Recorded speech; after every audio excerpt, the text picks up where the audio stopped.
This is the Power Producers Podcast, where we are refining and redefining the sales game. Rule number one is you have to believe in yourself. You're the only one who doesn't think you belong in this appointment. The prospect has already validated your existence by scheduling time with you. Get it through your head you belong here, go in there, crush it, and close the deal. A place where sales professionals can come to learn from other sales professionals and thought leaders that have mastered their craft. The difference between a good salesperson and a best-in-class salesperson is only 2 minutes. By spending an extra 2 minutes on what you might think is a mundane task in the sales game, you separate yourselves from the pack, you grow your book of business, you close more deals, and you retain your accounts. As well as their peers who are still striving for perfection to achieve their why. I have a wife and 4 kids. Failure is not an option. Real sales professionals, real stories, real results. Are you ready to feel the power? Hey everybody, welcome to the Power Producers Podcast, where we are refining and redefining the sales game. We have an awesome guest for you today, Miss Joy Justus from ThinkHR.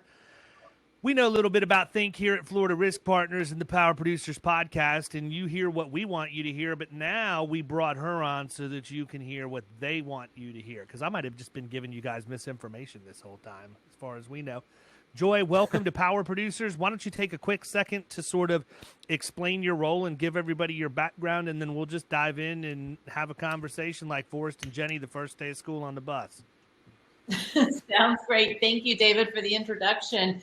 I've been here at ThinkHR since roughly 2010, not long after the company started. So have been along on this journey from a very small family startup to a large enterprise, and it has been an exciting journey along the way. My background is actually within the insurance distribution. I have worked both on the carrier side as well as for an agency. So a little bit of knowledge about the industry over the years, and have just really enjoyed watching ThinkHR grow and mature over the last decade. And what's your role with Think today? Yeah. So my role is I'm SVP of customer experience. And so I'm focused on ensuring that our partners, which are the insurance agents and brokers and other distributors of our product, are well taken care of, working cross-functionally across the organization, whether it be within the products team, service, sales teams, and just making sure that we deliver on the brand promise. My background with ThinkHR has been in sales leadership, and I've been involved both in the creation of our products as well as the go-to-market strategies over the years. Good How deal. has the I was just curious how your background in the insurance industry is kind of helped your position with Think. Well, one of our primary distribution channels is through the insurance marketplace, and that is defined as insurance agents and brokers, but also through some limited carrier relationships. And so I think having a working knowledge of how the industry works and the distribution channels has been key in terms of our success, because from the very beginning, the insurance channel has been one of our main partnerships. We distribute a large percentage of our revenue through the insurance brokers and agents. And so having the background working in that industry, I think, has brought a little bit of knowledge in terms of how things work to the table. Yeah, I think that it definitely positions you, if nothing else, just to be able to explain to agents and brokers how to effectively represent your product at the point of sale. I think that there are so many times that people that I hear, I'm involved in all of these, Facebook groups and other online forums where I'm with other agency owners or producers or whatever else. And when somebody goes out and gets a piece of business, whether it be on agent or record letter or otherwise, and that business leaves the agency they were at to go to a different agency, by and large, the agency who lost the business is very quick to make the comment, well, these people are bigger than we are. They got the box at the football stadium. They got their private jet that they can fly people on to entertain them. And while all of that is nice and fun, I have none of the above and take business from agencies every day because of my value proposition. And I have to tell you, ThinkHR has rapidly become a very valuable member of our team. We've not been with you guys, but since October of this year, and the difference between us engaging our clients in your platform versus engaging them with, or I should say even asking them to engage with our predecessor platform, is literally like apples and Volvos. I mean, I think that the offering of products that you guys have, the ease of use, the fact that we have a dedicated account manager that will onboard our clients for us when we send over the list of new clients is huge. Dude, it's taking forever to do. Like every new person.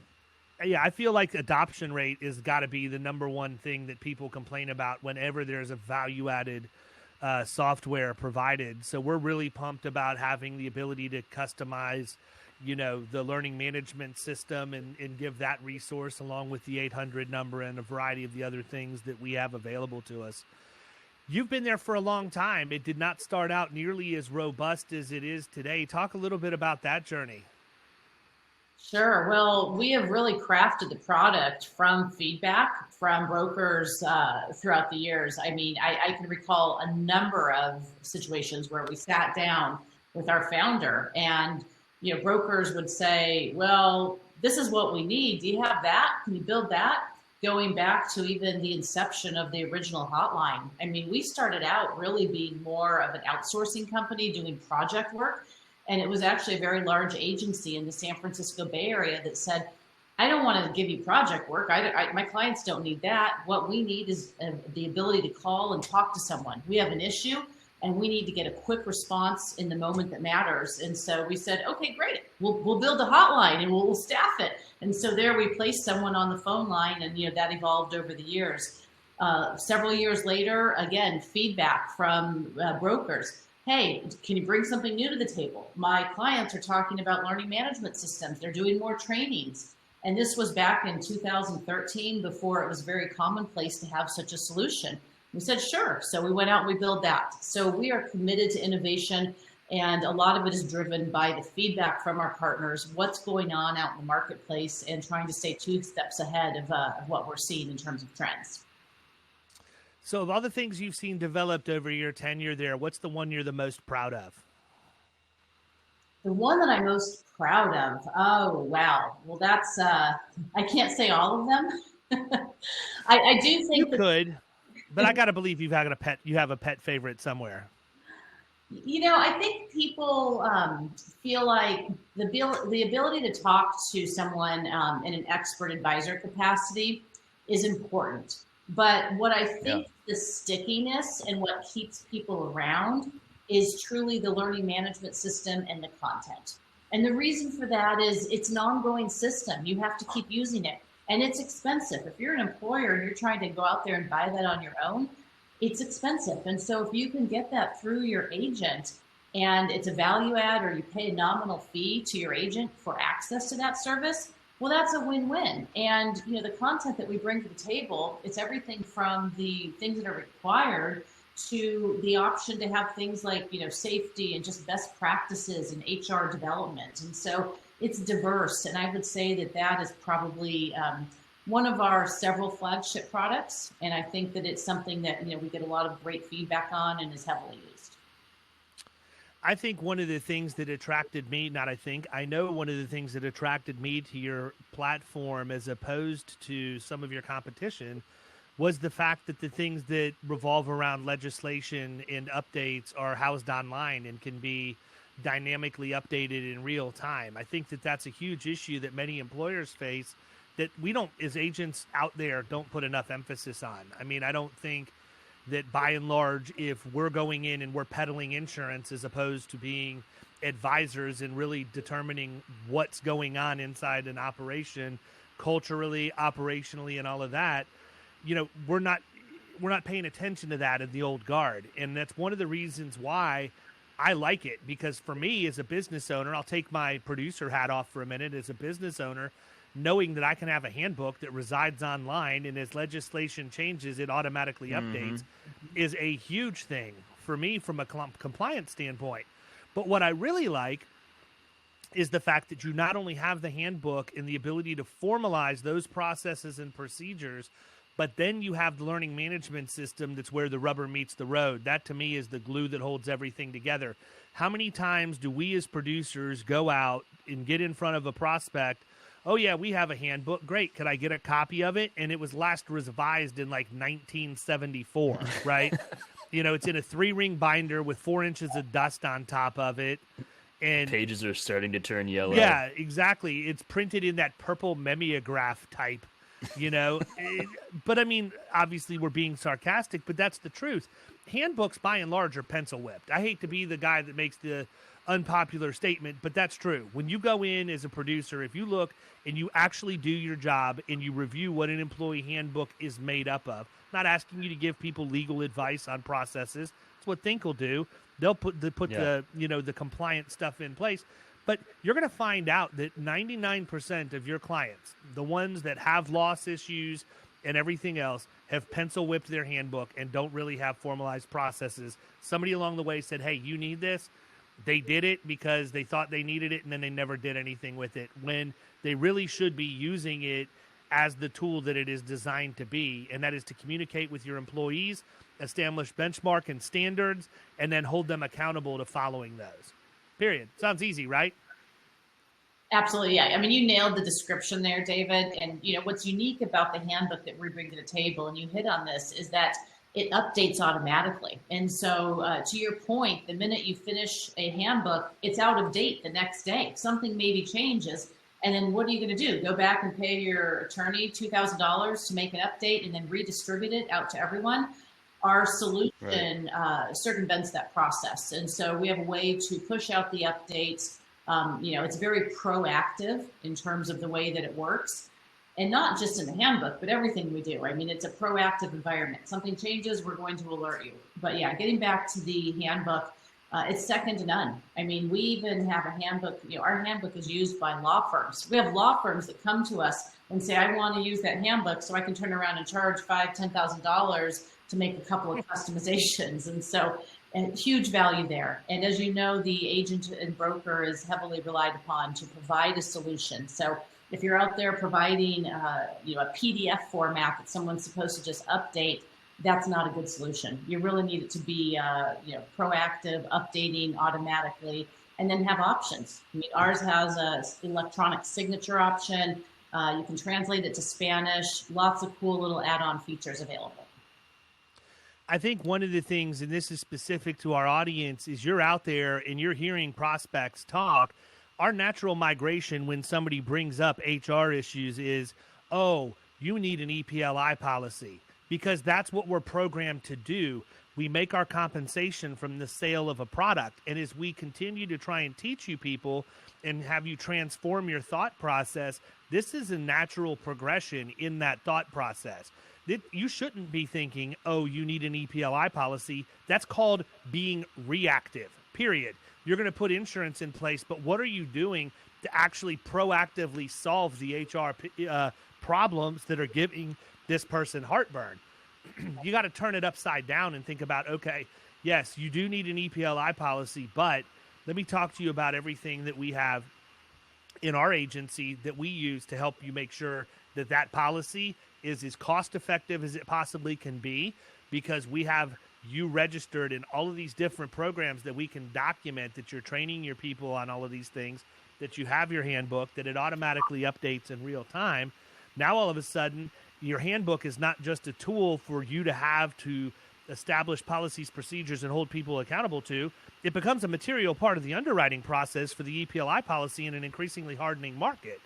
And I think that agents that are looking at this as, oh, man, I don't want to have to pay that money, are looking at it exactly wrong. And I mean, I'm going to beat this drum until the day that I die, but that's our problem in our industry. Everybody wants to gripe about what something costs when they should step back. Instead of saying, how much is this going to cost me? They need to think about, how much is this going to make me?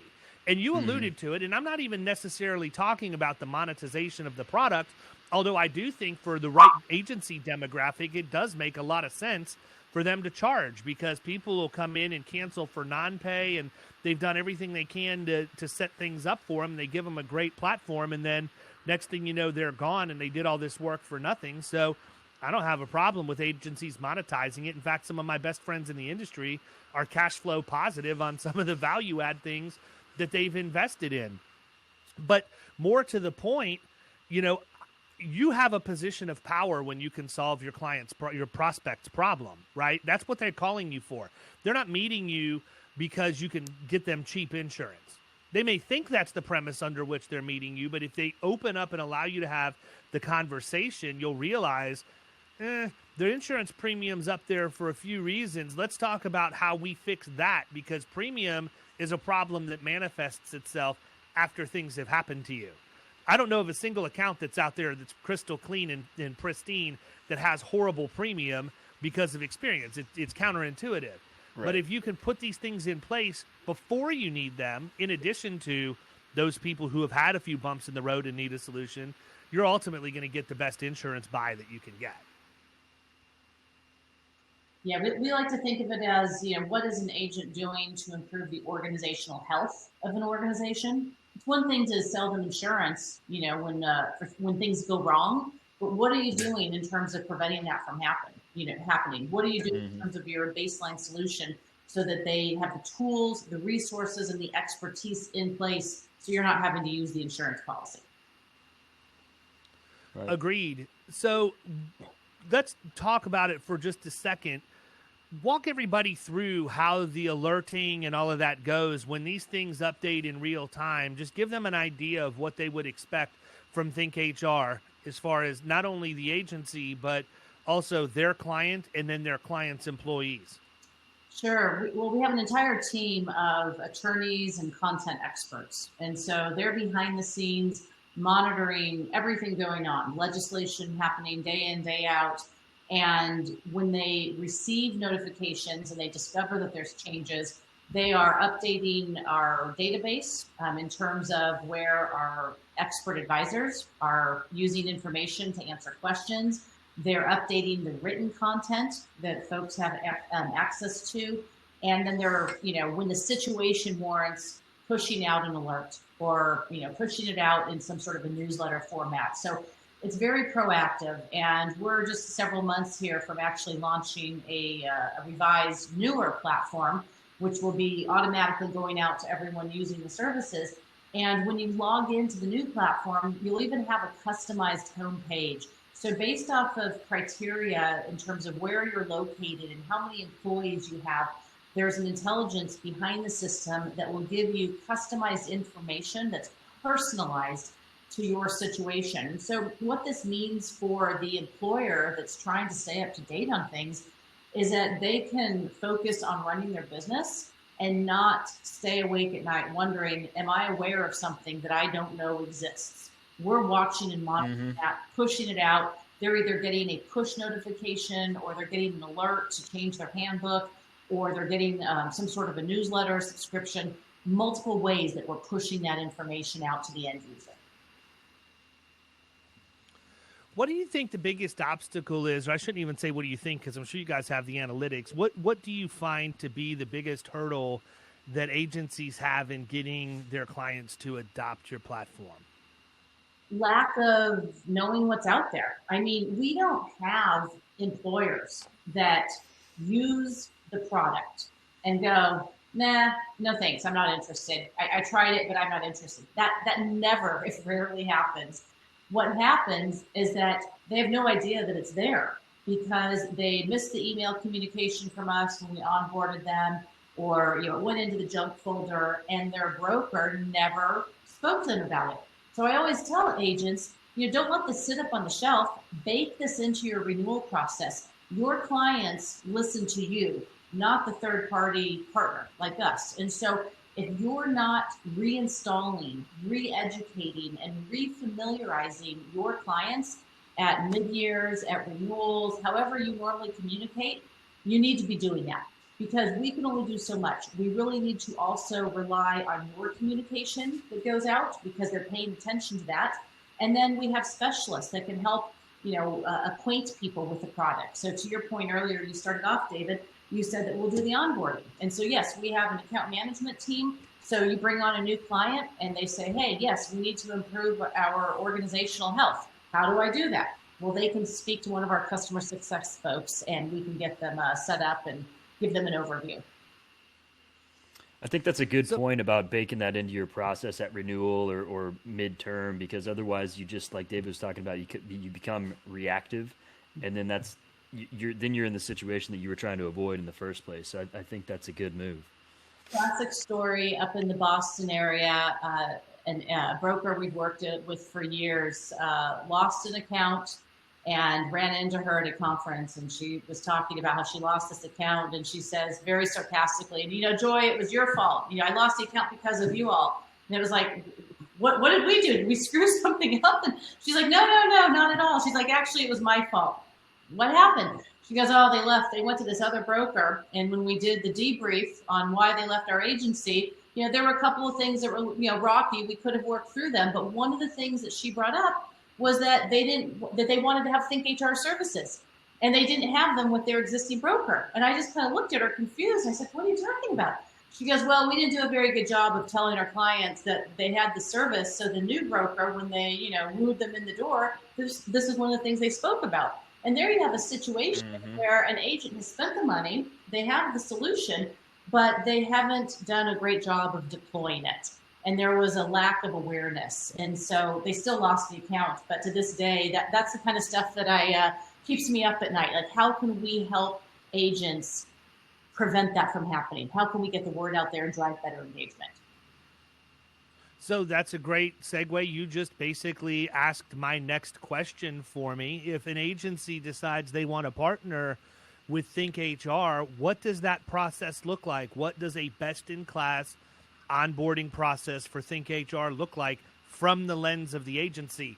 I'm not telling you what we're doing here because I want to find out how closely aligned I am with what you're going to say. And I'll be honest, if I'm not doing what I need to do, I'll be honest about it. But I'm interested because we have made a conscious effort of trying to have a process in place. Sure. Well, we do a lot. And during the sales process, we can certainly go into detail about the things that we do. But there is a limitation to how much we can do, and where I think that the successful agencies that have really strong adoption that partner with ThinkHR, there's one thing in particular that I see them doing, and they typically have an owner, a dedicated person that's the onboarding person. And so they bring in a new account, some sort of a, business relationship person, and it's typically a cross-functional between P&C and benefits. But this is like a solutions onboarding person. So whether you have a benefit admin system, you have ThinkHR, you have any other type of value add solution, there is an owner that sits down and they say, hey, David, welcome to the agency. We're going to talk about your insurance a little bit later. Let me tell you about my 7 really important value add things that I think that you can use to run a better business. You may not need all 7, but I want you to be aware of them. And so they have a formal process to actually educate their clients on that.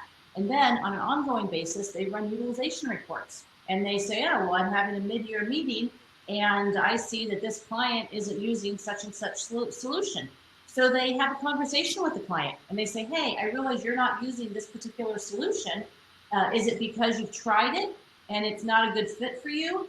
Or were you not aware that it existed? And so it's not just the onboarding, but it's also that ongoing dialogue and process. So I can tell you we have a sequence of 5 emails that go out in the first 10 days that somebody is with us that's automated through HubSpot with video, with our dedicated person who's responsible for onboarding, but giving people different tips on how they can begin to add different things or to put different things into effect. It allows us a couple things. Number one, it's a touch point with the new client, but more importantly, we're able to get the analytics because we're running it through the CRM and we can see the open rates on the emails, how many people are actually clicking through to watch the video, and that helps us make an educated determination on who we need to reach out to and invest actual human capital in versus letting the process work. I mean, that to me, that is the biggest thing that we could possibly do And I think that the important part there is not that you automate it. I mean, anybody can automate. It's that you actually do get the reports, review the information, and realize where you can tweak your process so that you can ultimately make it even better than what it is today. And I think that's where a lot of us fall off, is not actually reading the reports to see that the system that we've put in place is actually working. We're just setting it up, beating our chest, bragging about the fact we've got this awesome 5 email automation sequence we built out, and then we don't even know if it's working or not. Yeah, that's a great suggestion. And I think that agencies that have the capabilities to have that sort of marketing automation should absolutely be doing that. And that's part of our process. I mean, I was describing where I think that a broker can really step in and, and make a difference, but there's a lot that we do. And we do have an automated campaign as well. But at some point, people, if they're not familiar with the third-party name because their broker hasn't educated them in advance, or they have a finicky spam filter, we can send all the campaigns we want from our end, and they may never be received. And that's one of the challenges. But I'm going to assume that if an agent is doing that, well, like you said, they're tracking the report, they know the metrics, and it's going to be a more successful launch. Yeah, the other one that I'm getting ready to add is a conversational text campaign that'll start with, "Hey, what's up?" That's it. And then when they answer, "Have you had a chance to log into your new ThinkHR portal yet?" And then when they answer, and just continue it in a conversational format. I know that sounds really weird. It works because they don't realize that that's automated. They think it's me texting them, and I would craft that campaign around. Yeah, dude, let's hang in 10. I mean, but I mean, seriously, if you put it in that way, I think sometimes we try and get too flashy with our automation in our sequences instead of realizing that if we just make this basic, as if I was going to if I text Kyle, I'm going to tell you that 75 to 80% of the time, the first text is "sup?" ? That's it. Well, if that's how you text people, that's how people are used to getting text from you. And I realize you don't probably want to text an account that's paying $500,000 a year in insurance premium with "sup?" first, but you could text them with, "Hey, how's it going?" And that's perfectly acceptable and something that doesn't seem automated and will be received and more than likely replied to. And you also avoid spam filters in that situation. So if something did go to a spam filter, now you've raised an issue that they may not even know that they had because they've not gotten any of the communications. And I don't think that we do a good enough job of using that text ability. And again, I understand we're kind of a unicorn in that we can do all of that stuff through HubSpot and automate it. But listen, people, I don't know of an agency that I'm aware of right now that I have any conversation with, and I would argue that the majority of those listening to our podcast don't have text capabilities. You just don't use them like you should. And these people don't have to opt in. They're your client already. They opted in when they became your client. So, you're not dealing with regulations around that.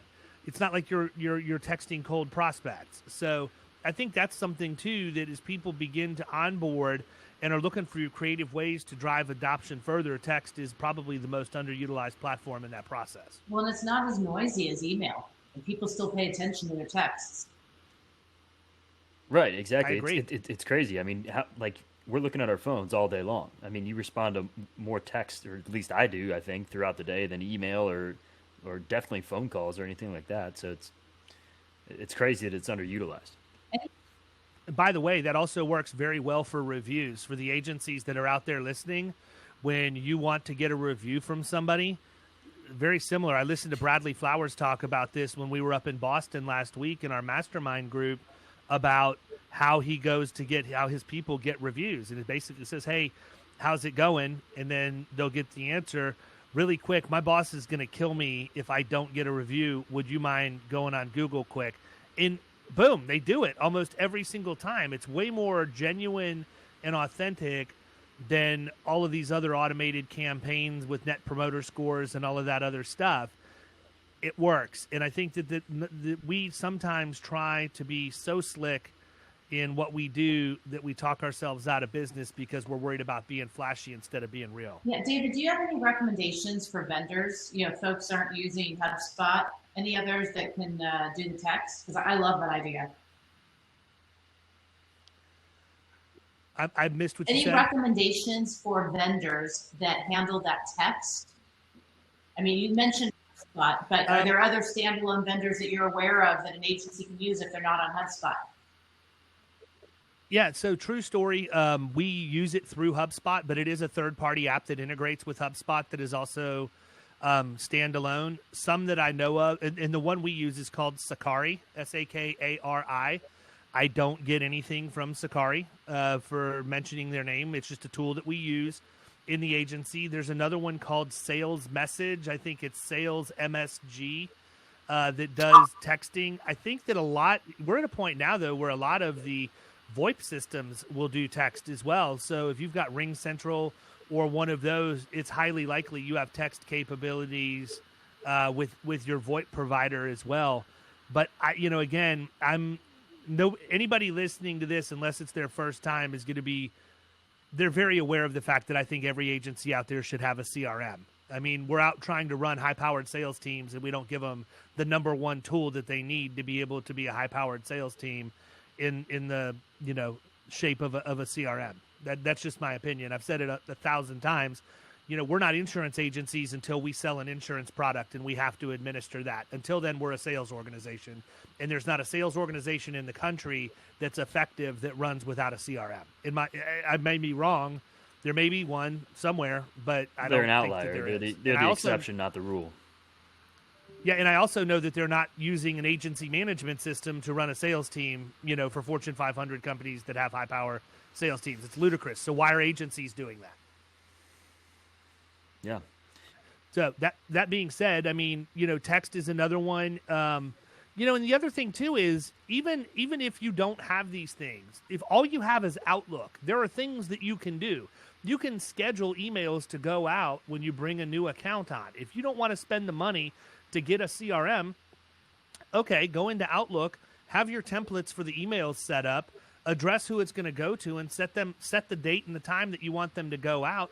It'll do that. What do you lose? You lose the analytics, but you still get the messaging out there. You can also be setting tasks inside of Outlook or whatever time management solution you use or whatever for producers or whoever the person is that takes ownership of this process to reach out to these people over the phone to make sure that they don't have any questions. It's 100% about the human interaction and the personal touch. And I never advocate that we use technology to replace that. I advocate that we use technology to enhance it. So you've been at ThinkHR for over a decade now. Give us a couple of your favorite wins. Favorite wins. I love unsolicited emails, producers that say, I just want to let you know your product tipped the scales, or I was in a finalist presentation and I presented 10 things and the one that they loved the most was your solution. So I love hearing how we're helping brokers, how we're helping them differentiate or just bring something better to the table. I mean, truthfully, HR and compliance solutions to some extent are table stakes now. They weren't a decade ago, but they are now. So then it becomes a question of, but how good is yours and does it really help you versus is it just a check the box solution? And so the wins that I love to hear are, where we're helping those brokers, helping them close business, helping them get in the door, helping them tip the scales in their favor. What's the most creative way you've seen somebody win a piece of business using your product? We had a gentleman out of, I think he was out of Houston, and he did some direct mailers. And I'm trying to remember exactly what it was. It was super catchy. And he was sending out these direct mailers to folks. I actually think it was a Yeti mug, and he had put some of our collateral in it. And I don't know, maybe a candy, whatever it was. I mean, honestly, it wasn't over the top, but it was just something different. And he was like, hey, can I have a cup of coffee on me if I can talk to you about how I can help your organization do X, Y, and Z? And so it was a direct mailer, and he opened doors. You got a lot of conversations going. And, truthfully, people aren't going to contract and give you the broker of record because you have one solution. It is a full story. but this is an important part of the solution, or this is a door opener. And so it worked well for him. Nice. I just had $1 million marketing idea in real time. I'm going to go ahead and share it because I don't think anybody else will do it besides me. It'll work if you do, but it would be absolutely ridiculous if I could create a marketing piece, maybe 1, possibly 2 pages, that looks just like a summons that somebody gets when they're being called to court. And in the body of it, basically talk about how this could be you, you know, blah, blah, blah, blah, blah. Here's how you avoid it. I don't know. I need to figure out what it looks like, but I can promise you everybody would read that. Yeah. They would. We did a direct mailer, and this was actually directed towards folks like you, David. So we were trying to get in the door with different agencies a few years ago. And you remember the old school Risk game, like a board game? We did a custom wrapper over it, and it was people risk. And it was like, how are you managing people risk for your clients? And we had some talking points. I had a sample I can show you at some point.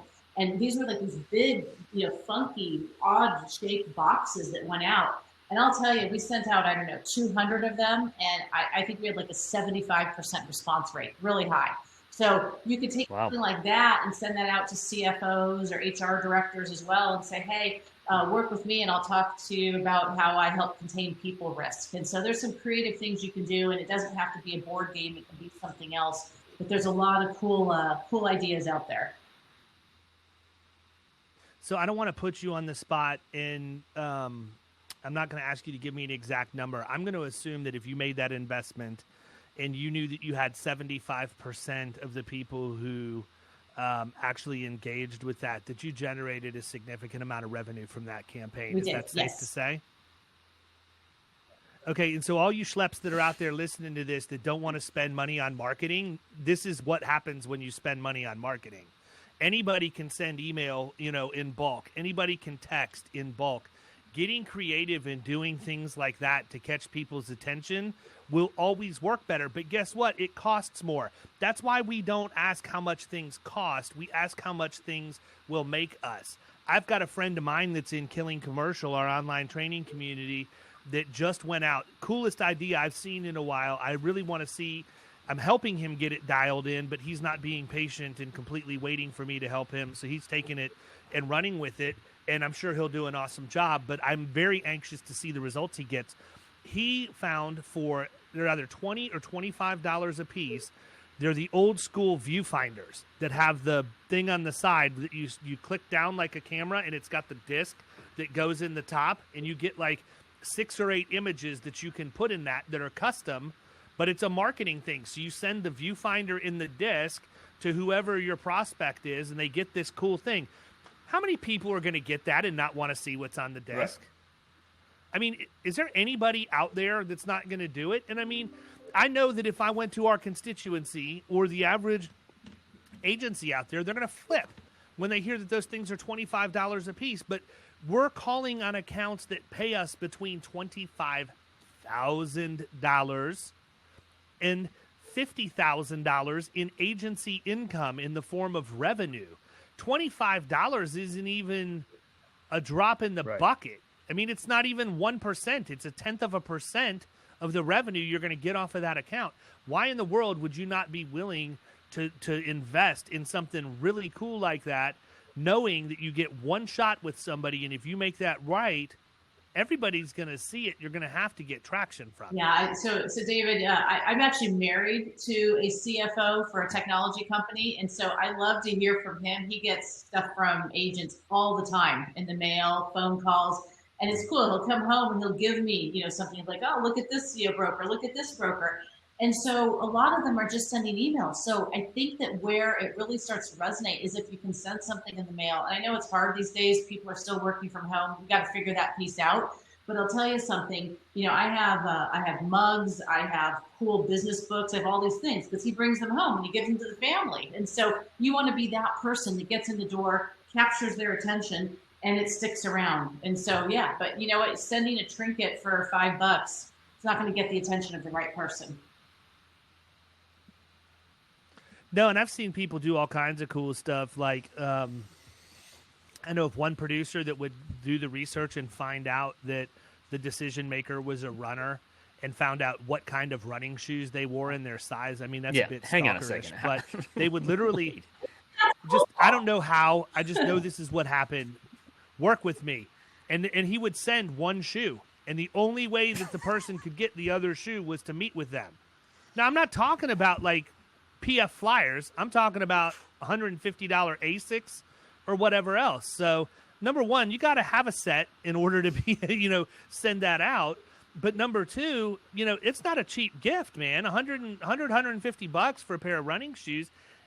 Number three, I got to believe, I don't know. I mean, it obviously worked because they're legendary in production circles for doing it. But I'm thinking if a pair of running shoes showed up for me, You'd start running. I've probably got a few questions. Yeah. Well, you give them. Dude, don't knock the PF Flyers, Yeah. bro. Benny the Jet Rodriguez used to crush it in Sandlot in the PF Flyers.